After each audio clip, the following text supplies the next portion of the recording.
Welcome to Faith at 8. I'm Shana. I'm Jill. We are two friends helping turn your eyes from the world to the Word Through candid conversations fueled by Jesus and more Jesus. Good morning, friends. How are you today? We've talked about being a Christian wife. Now it's time to talk about being a Christian mom. And let's talk like Christian period mom. Christian period. Right? Like, sometimes we get that confused, and that's where we are at Faith at 8 of what does it mean to be Christian? And then what does it mean to be that Christ-centered mother? Because sometimes that can be challenging. Absolutely. Sometimes. Sheesh. All the time. Yes, let's be real. That's a job in itself. Absolutely. And I think that we put an ungodly amount of pressure on ourselves when we become Christian of, oh, I'm Christian, so I need to have my kids be Christian. Mm-hmm. So now I have this additional responsibilities on me, and I'm supposed to do all these things. And if I don't do it perfect, then my children will go to hell and it's all my fault. Yes. We feel this weight or this responsibility 100%. And all of a sudden we're like, oh my gosh, I have to read all the books and do all the things. And if they're not Christian, then I failed. And I know for a lot of women, failure is the ultimate, like, oh my goodness, I can't be seen as a failure. And or even more importantly, I can't be seen as I failed my children. Ooh, yes. Mm-hmm. Yeah, let's just chalk up that feeling a little bit and sit with it. I think for me, once I really understood, you know what, I am Christian, and there was a turning point in understanding what it was going to look like to be a Christian mom when I understood that I was raising boys. Yes. And that I was modeling to them what it meant to be a Christian woman, that knowing eventually they would go off and find their wives and they were going to marry somebody that probably had qualities like me. Mm-hmm. And what am I modeling to them? And so there was this point where I had to really understand if they met a woman, like, 47 years in the future when they meet a woman. I know, it's Don't set that precedence for your poor sons. But like, what are they going to look for? And would they look for somebody that is Christ-centered? And if they didn't, it's because of what I am modeling. And yes, there's a responsibility that I feel there as a Christian woman, that there's certain things I need to model to my sons so that they know what to look for in the future. Yes. And then I have the opposite end because I have daughters. And so it's whatever I'm modeling is what they'll be. You know what I mean? Like whatever I do and how I act is exactly how they're going to act and what they're going to do. And so there's this weight of when I make the wrong mistake, am I setting them up to make the same mistake? Yes. And I've talked about it on live Faith at 8 about how I all of a sudden felt this pressure of I needed to do all the things so my children didn't turn away from their faith. Mm-hmm. 80% of Christian kids turn away from their faith when they go into their freshman year of college.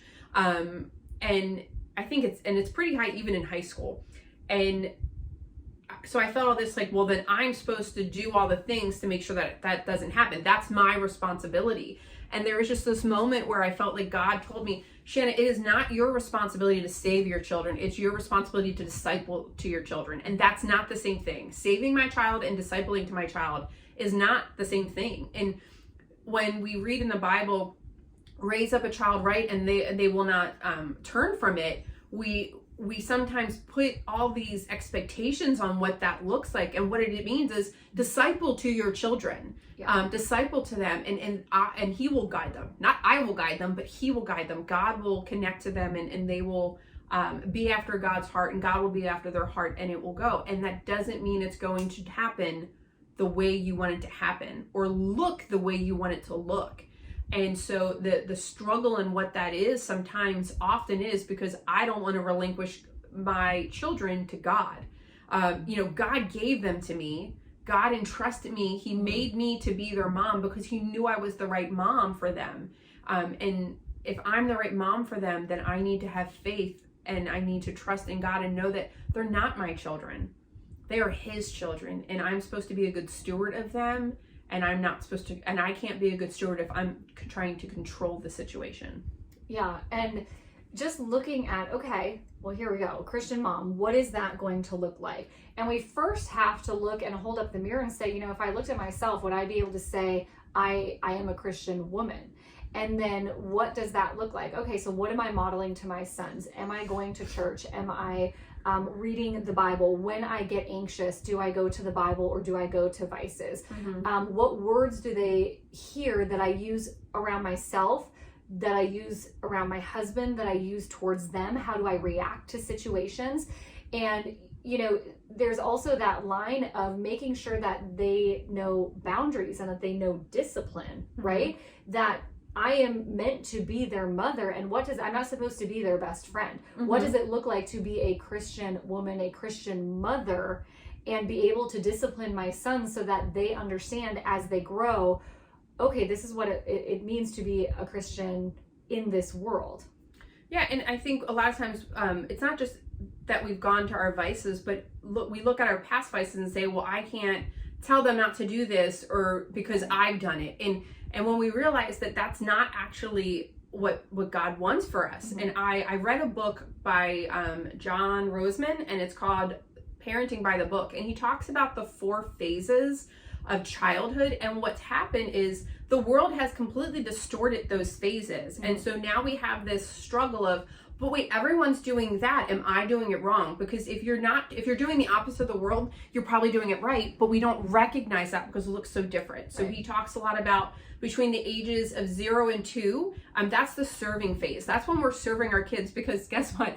They can't fend for themselves at all. And then the ages 3 to 13, we're teaching them to self-govern. We're teaching them how do they recognize and discern right from wrong? Because when we do it between 3 and 13, when they're 17, you don't have to explain to them, but that's wrong because you've already taught them how to self-govern. And then from 13-ish, 14-ish to 18 to 21, that's us preparing them to be emancipated. Like we want to not like legally emancipated, but being able to go out into the world on their own and be prepared. And so in that phase, we're their mentor and we're mentoring them and we're guiding them through that. And then once they're emancipated, we can be their friend. But the world has gotten that all mixed up, and we serve our kids until they're 18, and then we want them to be emancipated. And all along the way, we're trying to be their friend, and we're so confused on why is this not going the way we want it to, because we're these Christian moms that are trying to raise Christian children by the world's standards. And that's, if you're like, but wait, that doesn't make sense, because it doesn't. But that's what we've done. Right. We've done that. And when we start being more intentional and understanding, okay, well, this is my role and responsibility throughout these phases. And what does that look like? And what does God tell me that has to look like? We automatically are counterculture. Yes, and that's uncomfortable. It's very uncomfortable because everyone questions you. Yes, and then you have to say, wait a minute, do I know the answer to this? And I will say, on my journey, I needed to make sure certain things were in order before I knew how to show up as a Christian mom. So I always lean on what I call the pile of rocks. I need to make sure that my foundation in God for myself is strong, that I'm taking care of myself, that I'm showing up for my marriage, and then we come into raising our children with that strong front of what does it look like to have a solid marriage, to be solid with myself and my relationship with God. And I think as mothers, we often get we get thrown off course and saying, but my life is all about my children. My life is not all about my children, because the minute that I make them the most important thing in my life, I have lost the vision of who I am and who God is, really. And I need to make sure that I understand that I am modeling for my children that first comes God, and then I can show up to the other areas of my life by using the word and using God as what the platform or the foundation is for growing from that. And what's interesting is we think, oh, if I make my children my world, that means I'm a good mom. Well, you're actually making them a golden calf, and you're actually making them an idol, and you're putting them above God. And so it's actually the opposite. Like that's not what God's asked us to do. And so we go throughout life doing all the things and making our children the world while everything else is falling apart. How many times you talk to someone and they say, oh, our family was established in, and then they insert the date their first child was born. No, my family was established when I married my husband. When I said I do, and I take you for better, for worse, richer, and poor, that's when my family was established. way before those kiddos came along. Yeah. But what's interesting is we've pushed our husbands aside, Mm-hmm. and we've made it, oh, I'm going to do this. I am going to do the father and mother role. And I get that there are single moms out there, Mm-hmm. and they are having to do both roles. And I'm sorry that you're in that situation, but I know that God's going to use you in a great way and for your children. But there are a lot of married women that are doing the same thing, and they're pushing their spouses aside, and they're doing all the things for their kid, and the spouse is their third kid. Like, it drives me crazy when someone goes, oh, I have 3 kids. Well, unless you count my husband, ha ha ha. That's not funny. Yeah, it's not. Your husband, you need to honor that as you are in union with your husband and God. And if that is backwards, and you say things like, oh, you know, my third child is my husband or whatever, that's not what it's supposed to be about. We've got some priorities backwards. And I know from speaking to other people that a lot of times that struggle is they're avoiding their marriage by pouring into their children, because they don't want to have those challenging conversations. So it's easier to say, oh, well, I've got to be so busy with what my children are doing and the marriage will come later. What happens when your kids do leave the house and you're looking at your spouse going, who are you? Because you've been so into your children. And that is one thing in our house that we have made it certain that we always make time for our marriage, and that we are coming to our children, that we are raising our children together with God, and that they always see us coming together. It's not a me against my husband, and then they go to one or go to the other and see which one will say. They know that they're going to get the same answer from both, because we have talked and we have that type of relationship. And we show up for our kids in different ways, right? I am the mother. I need them to see what that looks like to be a Christian wife, as well as a Christian mother, and just a Christian period in this world. And reflecting on, are the things that I'm doing and saying throughout the day, are they reflective of what I want my children to understand is a Christian woman in this world? And that was extremely challenging for me, because I picked up on a lot that was not in alignment with what I would want them to see that as. Now, I could have sat there and tried to justify it with the world. I could have done that, but instead I said, I need to make changes. And that was a time where it wasn't about what can my husband do to change this? What can my kids do? It was, what can I do to change? And I needed to look in the Word as, what does the Bible say about being a Christian mother? And there's so many things that we try to force to go our way and to look the way we want them to look. And that's not God's plan, and that's not God's way for it. And when we look at, okay, well, how am I treating my spouse? Not only am I telling my child, hey, this is what a marriage is supposed to look like. And I can tell you there were some things that my parents did very well when I was growing up, and there's some things they didn't do well. And I know that some of the things they didn't do well, I started out my marriage doing, and it caused so much conflict. And my husband, same thing. There's some things that he experienced through his parents, and neither of us knew what a Christian marriage looked like. My husband's parents had a religious marriage, and my parents are secular. I talked about that in my About Me video. So neither of us knew what a Christian marriage looked like. So we didn't even know how to pour into our children and show them. Neither of us knew what Christian parents were supposed to look like, and parents that do go and walk it out for their children. And when I oftentimes will reflect, and I think it's different for you because you're like, oh, this is how a woman's going to treat my son. For me, it's, this is how a woman's going to think she should be treated by her spouse. This is the way my children will think they're supposed to honor their husbands. And I think we think sometimes that when it says serve your husband and being subservient, it means like I bow at his feet, and that's not it. My husband and I, we cleave to each other. We're one, we're a unit. And I need to model that to my daughters. I need to model that, because that's what actually is going to get them through that worldly season, that tough season, when a lot of the things that are coming after them. And it's funny, I say that and think teenage years, but it's happening now. The world is trying to sexualize our children younger and younger, and we need to protect them. But if we protect them the way God has called us to, we're automatically put as intolerant. Oh, you're not tolerant. You're not grace-filled. You're not loved. No, I am being protective of my children. I'm trying to preserve their childhood to the best way I know how, and the best way I know how is by following biblical principles. That's the best way I can preserve their childhood, and by preserving their childhood, I'm preparing them for a future where they have the foundation where they can be led by God. And I think it's important too to find other Christian mothers, whether it is in person. I mean, that's ideal. Finding them in person or online, or people you can follow to see, you know, what is it that they're doing? What books are they reading? What podcasts are they listening to? How do they talk to their children? How do they talk to themselves? You know, how are they taking care of themselves? What does that look like? Because when you are so far in the world, you see a different view that is portrayed through television, through movies, through Hollywood, through the news.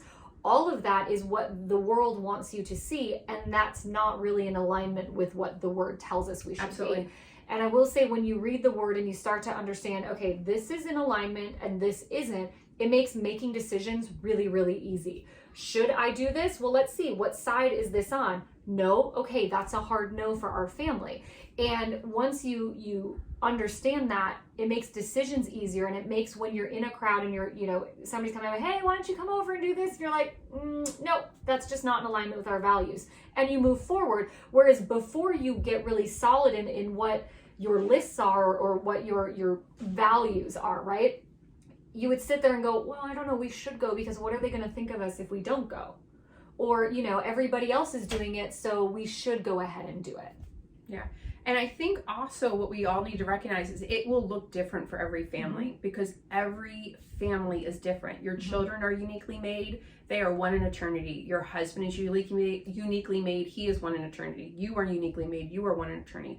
So we've talked a lot about this on Faith at 8. Jill and I both make decisions for our children based on what's right for them. We recognize I'm an expert in my child, and she's an expert in her children. And as the expert in Riley and Allie, my children, I am going to make decisions along with my husband and discern what is right and wrong for them. Now, that doesn't mean because I've made that decision for me, if she does something different, well, that's because she's bad parent. Kids going to hell. Like, no way. We each recognize what the appropriate boundaries for our children are. Yes. And people are going to comment because of two things. Either one, they don't get it, or they're automatically offended because they think that you're calling them a bad parent. Right. When I talk about the limits that we've put on screen time, and it's interesting, as my children get older, I actually been putting on more limits than less. And I think most people think it would be less. And I think it's also being home with them all day. I've seen things that I'm like, wow, how did I ever allow that? And there are a lot of people that make comments, and I think it's because they think because I'm like, oh, our kids don't have iPads, they're not allowed. I have an iPad that they are sometimes allowed to use with permission, but they aren't given free reign, and they automatically go, well, but I'm not saying anything about you. You know your children, you know where their maturity level is, you know what they're prepared for, and I know what my children are prepared for. And it doesn't make me a better mom than you, or me a worse mom than you, or me an overprotective. It makes me the expert of my children. And I think when we stop comparing ourselves, and I think that's one of the biggest mistakes moms make, is they automatically start comparing themselves and competing. And if you're like, no, we don't, yes, you do. The second you got pregnant, well, how many weight did you gain? Well, I only gained this much. Your child you gave birth to a child, and someone's like, so are they walking yet? And you're like, they're 2 weeks old. And well, my child slept this many nights, this many hours the first night. Like, it's like before they're even out of the womb, we're starting to compare them and compete, and there's nothing to compete on because they're each unique, and God is going to use each of them in their own way. So I think to be discerning on your own child and not try to discern what someone else does is really important. And also, when someone chooses a different route than you, not taking it as a comparison of, wait, so am I doing this wrong?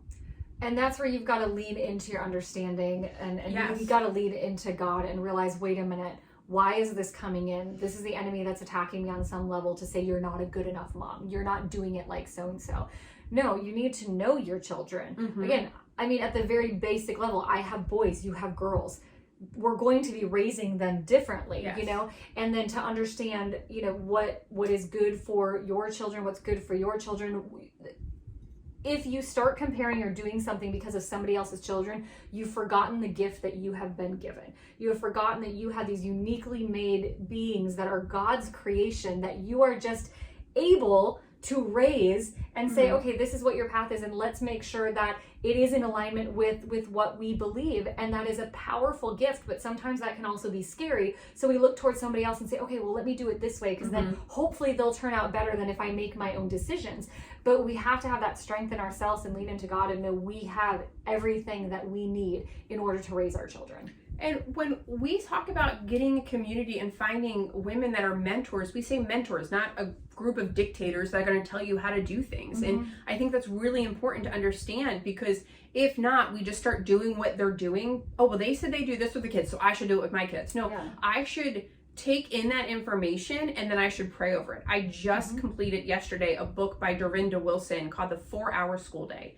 And I remember seeing the book the first time being like, well, why the heck would I do a 4-hour school day? That sounds nonsensical because I only do 2 hours. So look, I'm better homeschooled than her.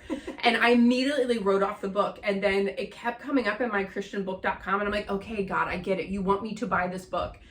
And when I got done reading that book, I really appreciated that she gave me the permission that I already had and didn't know I needed, that I am the expert in my mom or in my children. And I really literally felt like I had a mom that her goal was the same as my children, but she's been through it, and I was mentored her through this book.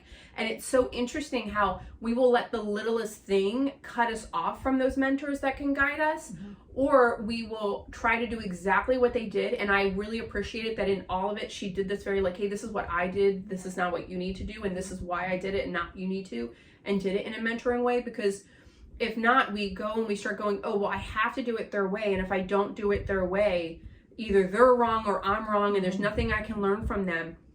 I have read many homeschool books. In case you didn't know, we're homeschool parents.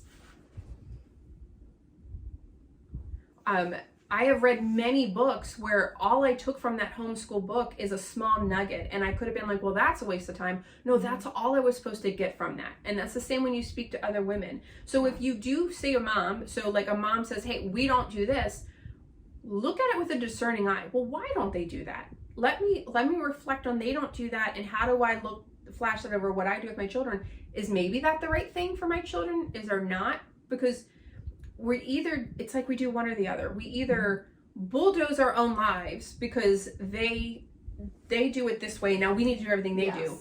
Or we make excuses for the choices we made, and we feel like if we change it, that means we did something wrong and we can't admit we were wrong. It is okay to look at something you were doing and being like, hey, that was right for that season, but I now know better, and I'm going to do better, and I'm going to discern and do differently walking forward.